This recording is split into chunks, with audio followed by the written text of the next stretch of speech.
Bonjour, je suis Marie-Alice et je compte bien vous emmener. Où cela, me diriez-vous? Dans des pays fantastiques, sur des planètes colorées, enchantées et parfois même magiques. Mon intention est de vous raconter des histoires, mais pas à perdre la tête, non, tout au contraire. Mais des histoires pour imaginer, voyager et surtout vous évader. Alors c'est parti, je vous emmène.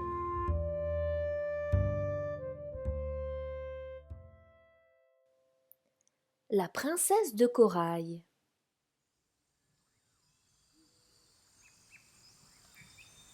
Il y en avait autant que de doigts de la main. C'étaient des petites filles, 5.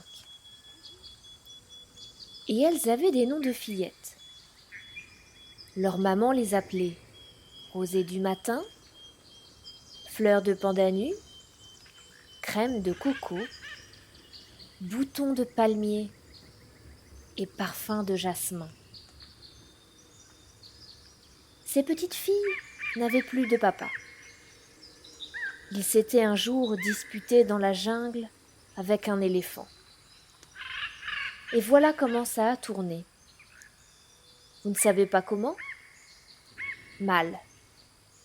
Ça a tourné mal. Le papa a perdu. Et alors, au royaume de Batang Mouar, c'est la maman qui devait régner comme reine unique. C'était une reine sévère, très sévère.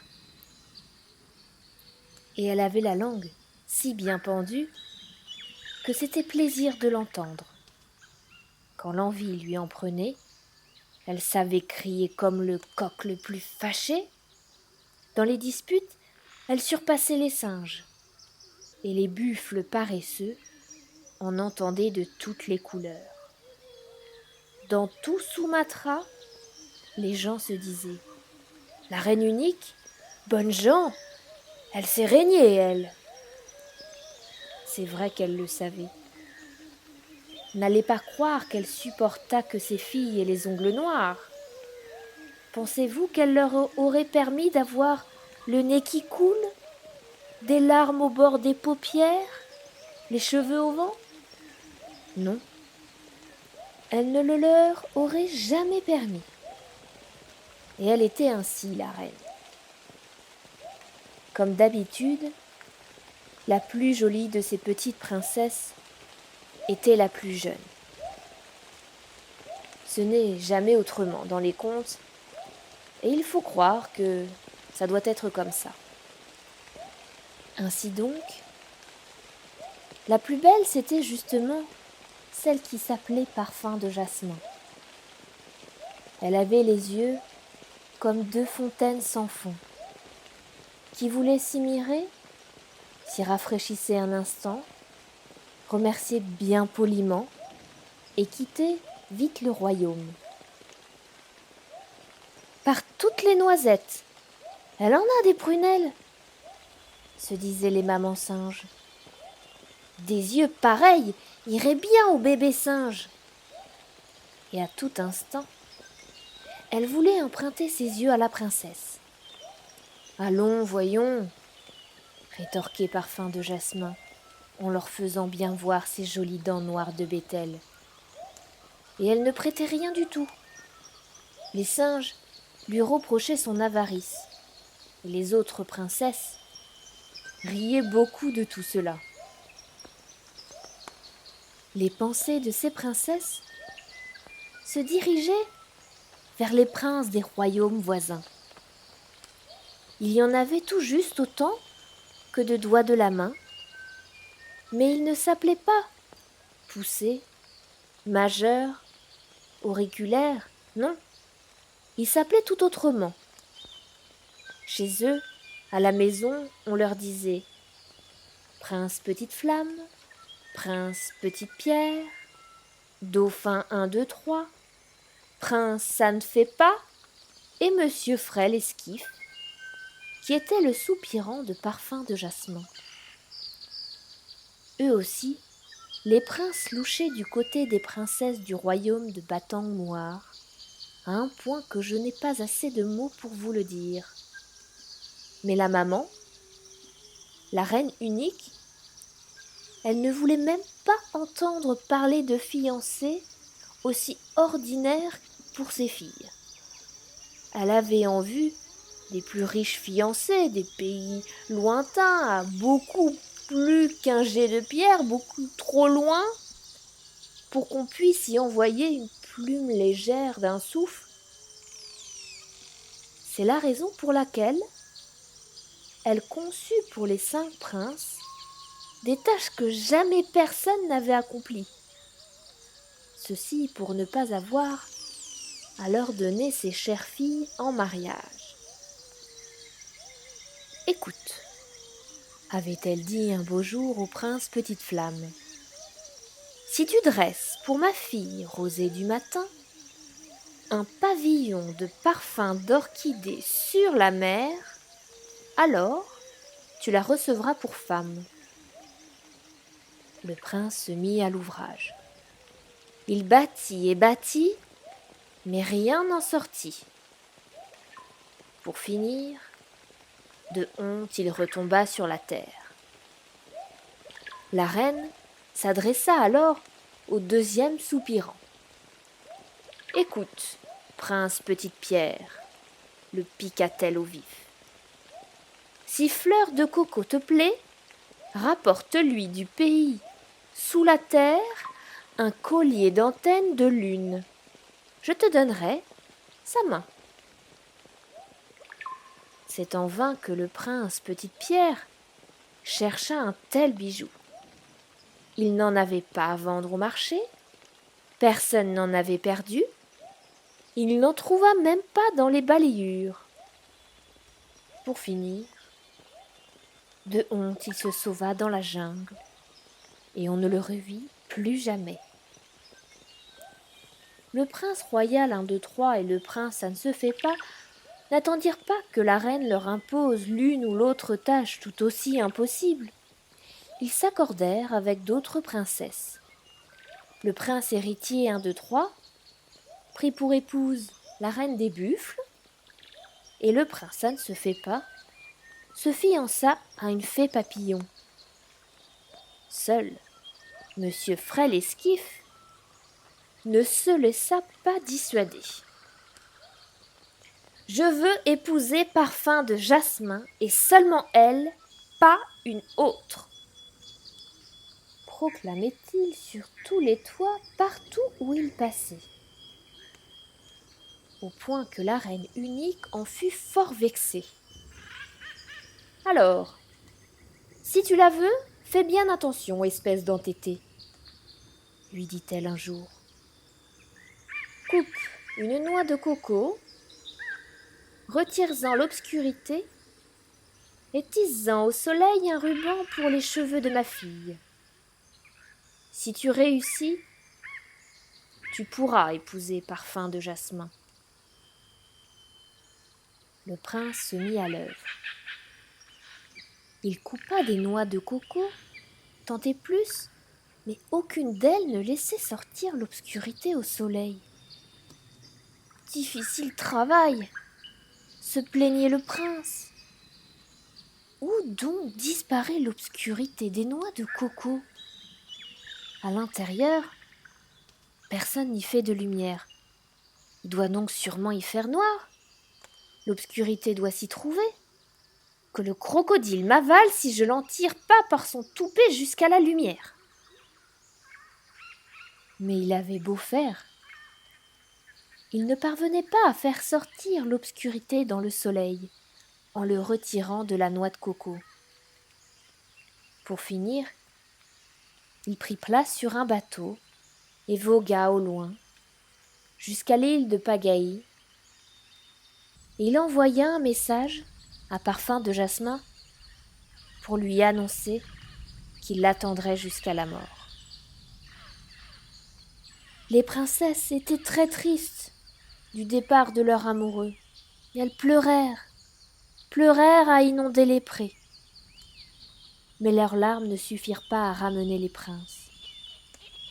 la plus triste de toutes, la plus triste de toutes, c'était Parfum de Jasmin, la plus jeune et aussi la plus belle des 5 filles. C'est ainsi qu'il en va toujours dans les contes. C'est toujours la plus belle et la plus aimable, et il n'y a rien à faire à ça.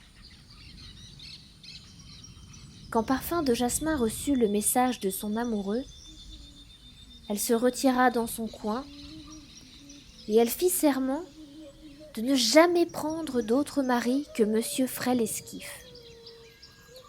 Tous les dieux entendirent son serment, les petits dieux aussi bien que les croque-mitaines, et ils l'inscrivirent sur leur tablette, et ils menacèrent Fleur de Jasmin d'une punition terrible.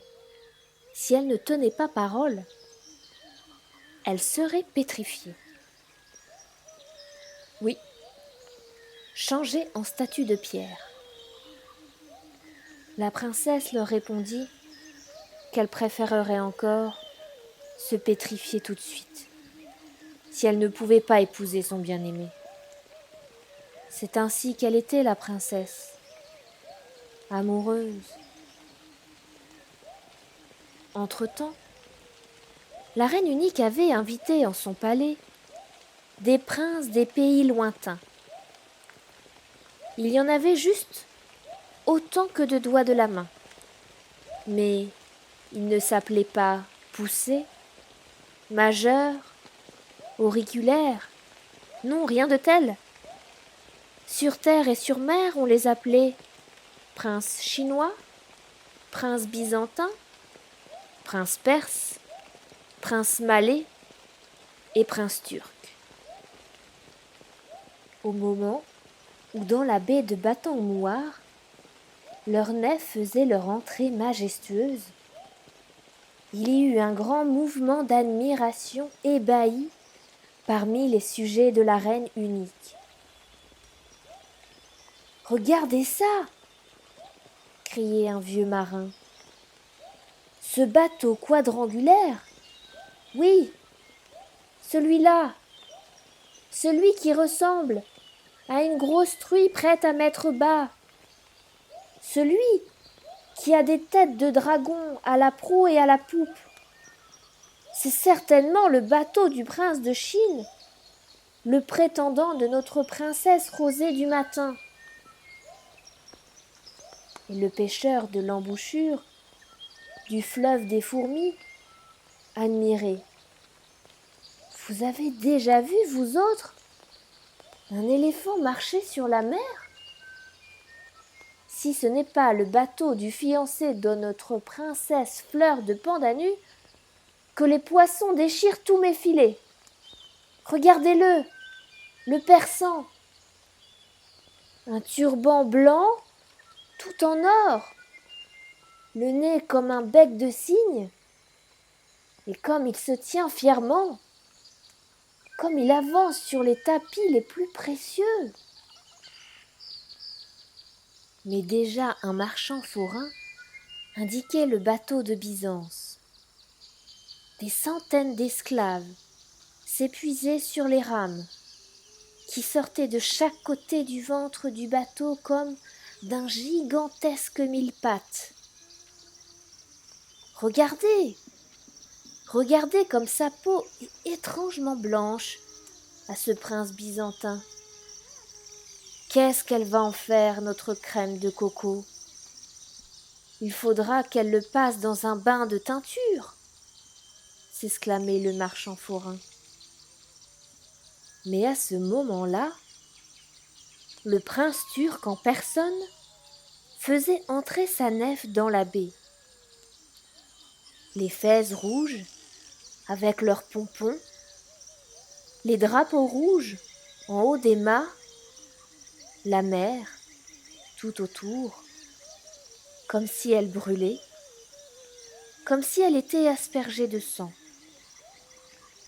Le prince lui-même est drapé dans un grand manteau rouge, incrusté de pierreries. Sur la tête, il porte un bonnet rouge avec le croissant de lune et l'étoile d'or. « Oh oh oh !» s'étonne le marchand d'oiseaux. « C'est un prince, ça ? Ma parole, il a plutôt l'air d'un magicien ambulant. » Et tous de rire, de sauter sur place, de faire des signes de bienvenue. Maintenant, c'est le bateau du prince de Malacca qui s'avance. Lui, c'est un prince. Il se dresse à la proue dans un grand manteau de fine soie de Shanghai. Son bonnet est plus haut qu'un mât. Les manches et pantalons sont de soie ruchée, et où que tu regardes, tu ne vois que pierres précieuses, or, argent.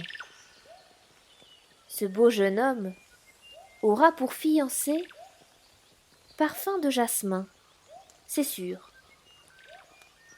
Les princesses, elles-mêmes, n'arrivent pas à rassasier leur regard de ces magnifiques prétendants. Jamais elles n'ont vu tant de merveilles de toute leur vie. Déjà, elles ne se souviennent même plus de leur ancien prétendant. Seul Parfum de jasmin pleurait à en perdre la vue, tant elle regrettait son jeune monsieur frêle esquif.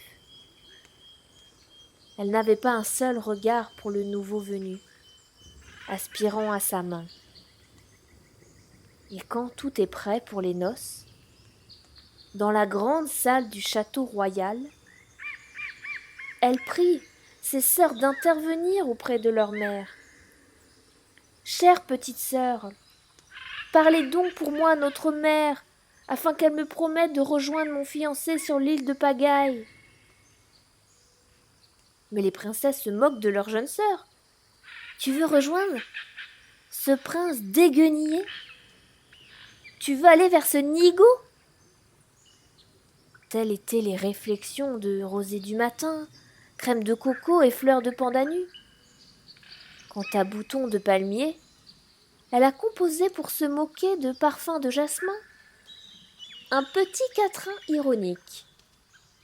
De Bornéo à Sumatra, on parle d'un très beau Raja, et pourtant l'une d'entre nous au brillant préfère un caillou. Les princesses se sont alors prises par la main et ont dansé une ronde autour de Parfum de jasmin, en chantant ce petit quatrain tant et si bien que la pauvrette a une fois de plus fondu en larmes. Alors Bouton de palmier, vite, inventa une autre petite chanson. De Sumatra à Bornéo, on chercherait en vain le plus beau. Point des promesses à mon amant, je choisirai le diamant. Et comme c'était bientôt l'heure à laquelle les princesses devaient prendre place auprès de leurs fiancés, elles s'empressèrent, à grand éclat de rire, de rejoindre leurs camérières et femmes de chambre pour se préparer à la cérémonie. Lorsque le soir venu, la reine unique fit son entrée à la lueur des flambeaux, dans la salle des fêtes décorée de façon grandiose. Les 4 princesses étaient déjà installées auprès de leurs magnifiques prétendants. Seule, restait toujours vide la place à côté du prince de Malacca. La reine unique se mit en colère. « Où donc erre encore la plus jeune de mes filles ? Ne sait-elle pas ce qu'il est convenable de faire ?» Et elle ordonna aux camérières de traîner Parfum de jasmin par les cheveux s'il le fallait. mais de l'amener à l'instant auprès de son fiancé. Mais c'était en vain que les femmes ont cherché partout parfum de jasmin. La jeune fille était introuvable, comme si la terre l'avait engloutie.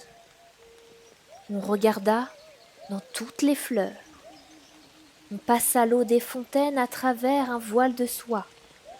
On tria le riz, on renversa les noix, examina toutes les toiles d'araignée, balaya dans tous les coins et recoins. Mais de princesse, pas de trace. Jusqu'à ce que soudain apparut le fils d'un vieux pêcheur, Paktégué, venant du fleuve des fourmis. Il dit : « Si vous cherchez parfum de jasmin, ce n'est pas la peine de continuer. Je l'ai vu voguer sur un petit bateau, sortant du golfe de Kabaou. Elle pleurait beaucoup. Il m'a prié de vous dire qu'elle allait rejoindre son bien-aimé en l'île de Pagaille. » En entendant ça, la reine unique faillit éclater de colère et de rage. Elle s'arracha les cheveux, elle brisa la vaisselle, elle injuria les camérières, criant à vous déchirer les tympans. Ô désespoir, ô honte! Que va penser le prince des Malakas à voir que ma fille, sa fiancée, a fui pour ne pas le rencontrer? Mais le prince, lui, ne pensait absolument rien. Il avait eu tellement peur devant la colère furieuse de la reine qu'il avait fui à son tour avec toute sa suite et regagné la mer. En voyant ça, les autres princes ne firent ni une ni deux, ils levèrent l'ancre et voguèrent eux aussi bien vite vers leur foyer. La reine unique les avait suivis sur le rivage et elle criait à tous les vents : « Que la mer vous engloutisse, que les vagues vous avalent, que le serpent de mer vous pique, que les poissons vous glissent dans le ventre, prince ingrat. Et toi, malheureuse fille, je te maudis, je demande au Dieu de t'apporter les plus grands malheurs, que ma malédiction s'accomplisse avant que la brise du matin ne soulève les vagues de la mer. » Elle avait à peine achevé sa malédiction qu'un coup de tonnerre éclata comme si la terre voulait se déchirer. Un vent d'ouragan se leva sur la mer, poussant devant lui tous les bateaux comme des coquilles de noix renversées. Ces nefs n'atteignirent jamais aucun port. Personne ne les vit plus jamais. On raconte que, ce jour-là, 5 petites îles sont apparues non loin de la baie de Kabaou.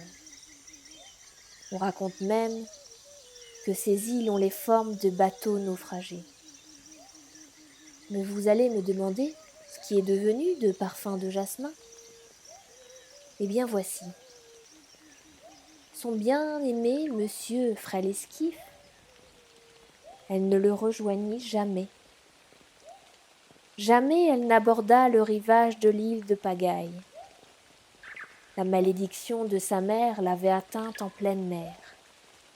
Mais, depuis cette nuit-là, tout près de l'île de Pagaille, se dresse une falaise de corail que tous les navigateurs évitent autant qu'ils le peuvent. On raconte que ces coraux vit une fée marine douée d'une grande puissance magique. Quiconque la regarde en face en perd la raison. On dit aussi qu'un jour la reine unique est venue par là pour voir la belle fée marine de ses propres yeux, mais dès qu'elle l'a vue, sa raison s'est envolée et ne lui est plus jamais revenue. Où qu'elle aille, elle pleure et appelle à grands cris sa fille chérie, sa petite Parfum de Jasmin. Mais à présent, les marins lui ont donné le nom de princesse de corail.